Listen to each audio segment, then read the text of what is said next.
Okay, so what I've described so far doesn't sound much like spaghetti code.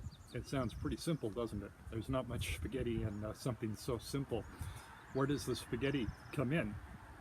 Well, the simple process of posting is typically a simple aggregation of finding a key and matching it to a existing balance and updating that to the transaction balance.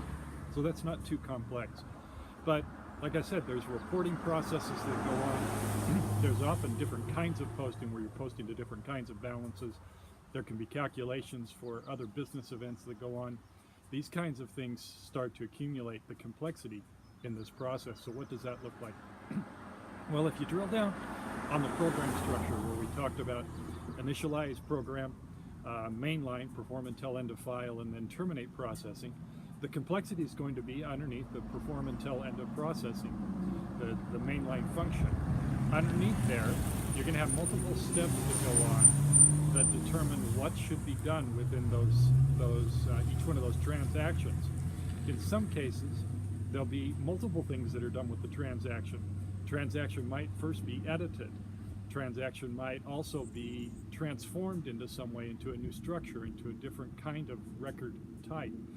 It can then be matched against the balance. It'll also be listed on a transaction listing report. Then the balance might be updated and tested to see if there's any more transactions against that balance. If there's not, then it has to write out that balance and start a new balance for the new transaction. This process starts with mostly, in the oldest systems, it would have all been hard-coded. All of the logic would have been embedded in the program.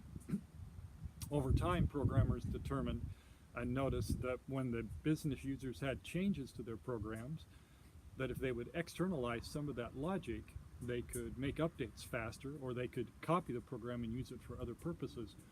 And so in some cases, they started feeding parameter files into the programs.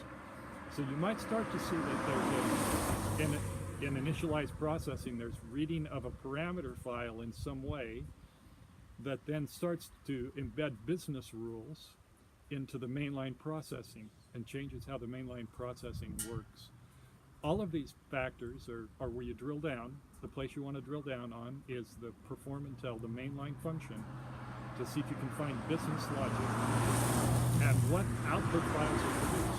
What mainline balance file is produced is the key process in keeping it going when going through tabulating systems.